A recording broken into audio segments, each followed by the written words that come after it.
There's a part of you that still thinks you're in a jungle. Not metaphorically. Your heart rate spikes like there's a lion behind the couch. When someone doesn't text you back, you flinch when your boss changes tone. You obsessively replay that thing you said at dinner 3 nights ago, like it's going to get you kicked out of the tribe. You think you're overreacting, but actually, you're outdated. Your brain is running on survival instincts that evolution forgot to uninstall. You're on version 2025 of life with version 1.0 wiring. Let's unpack the 9 subconscious instincts you fight every day, the ones evolution left behind like emotional landmines. Number 1. The rejection equals death instinct, aka, the tribe won't feed me if I'm weird. You hesitate before posting. You rehearse texts. You obsess over whether you're too much, too needy, or too quiet. Not because you care what everyone thinks, but because part of you still believes if they don't accept me, I might not survive. Literally, thousands of years ago, rejection wasn't just awkward, it was lethal. No tribe, no food, no shelter, no backup during saber-tooth season, so your nervous system still treats disapproval like a death sentence? Now your modern version?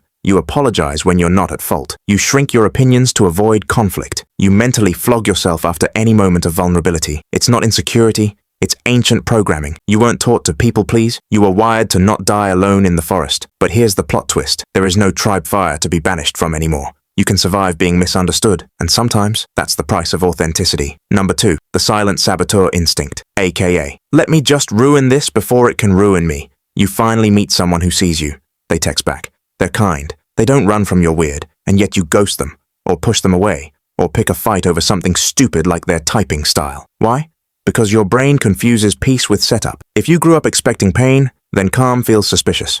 So you self-destruct not because you're broken, but because unpredictability felt safer than kindness. You sabotage relationships that feel too good, down to opportunities that feel too real, and even growth that feels too unfamiliar, because better the devil you know isn't just a saying. It's your nervous system's game plan.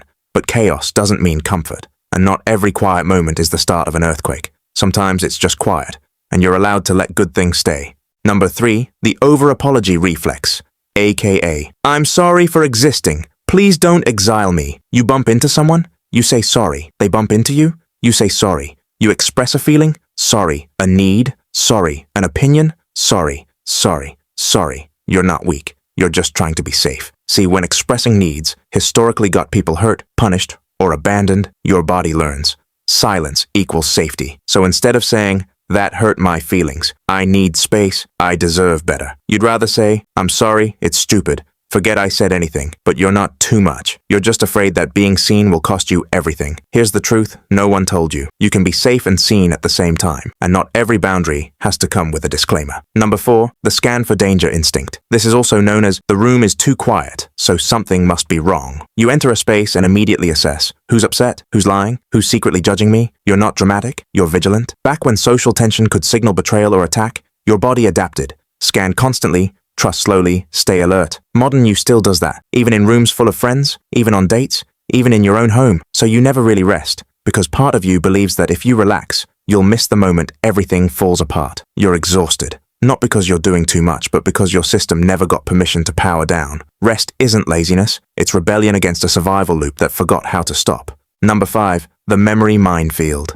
aka, let me rewatch every cringe moment from 2009 like it's a crime scene. You're brushing your teeth and suddenly, boom, that awkward thing you said in high school hits you like a flash grenade.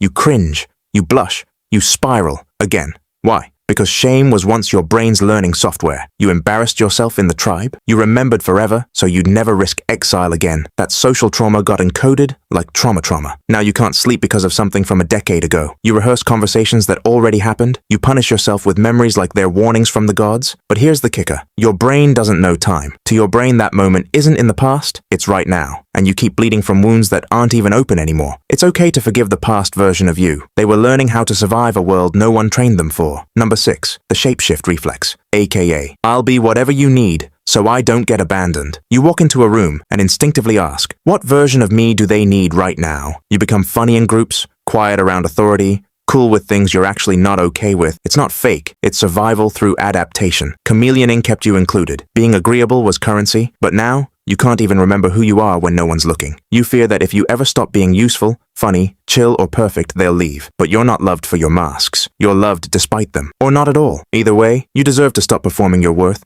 Number 7, the fantasy loop, aka, my real life is falling apart, but wait till you see my imaginary one. You're in the shower, and suddenly, you're famous, or loved, or effortlessly confident. You picture yourself giving the speech, winning the award, being desired by everyone who ever doubted you. Meanwhile, your actual life is unfolding like wet cardboard. That's not delusion. That's dissociation with glitter. Fantasy gives you control in a world that keeps rejecting you. So your brain says, fine, if I can't feel powerful here, I'll build a universe where I do. Now here's the trap. Living in someday stops you from dealing with today. You scroll, you binge, you zone out, waiting for future you to fix it.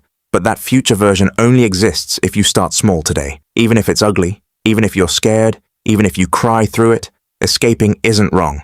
But sometimes coming back is the braver move. Number 8, the pleaser's guilt, aka, if I'm not making someone else comfortable, I don't know who I am. You offer help before it's asked. You say yes when you're screaming no. You stay in draining conversations just so the other person doesn't feel awkward. You know what you want, but you can't ask. You know what you need, but you won't demand. Because your worth was wired to how useful you are to others. In evolutionary terms, the most likable survived. The agreeable were protected. So you became fluent in everyone's needs except your own. You don't even know what too much rest feels like. Because resting makes you anxious. But your existence isn't a service. You are not alive to be palatable. And saying no doesn't make you unkind. It makes you real. Number 9, the freeze and fawn combo, aka, fight, flight, or smile until you disappear. You're hurt, but you smile. You're angry, but you comfort them. You're overwhelmed, but you say, it's fine, really. You don't fight or run, you freeze, then fawn. That's not weakness. It's how your system kept you safe when fighting back wasn't an option. You internalized, if I make them feel okay, I won't be hurt. If I stay small, I won't be punished. Now you struggle to express needs, minimize pain, feel guilty for having emotions. But fawning is not your personality. It's your armor.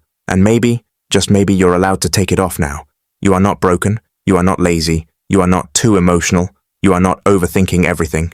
You are just carrying a mind that evolved for survival in a world that now demands connection, nuance, rest, and authenticity. That takes work. That takes awareness. That takes more courage than most people realize. So which of these instincts felt a little too accurate? Drop the number, or the name, or just a me in the comments. Let someone else feel less alone by seeing you go first. This is a space for dangerous thoughts made understandable, where shadow work isn't some mystical ritual.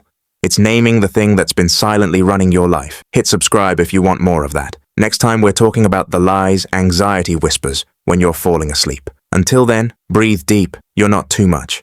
You're just ancient software, learning how to update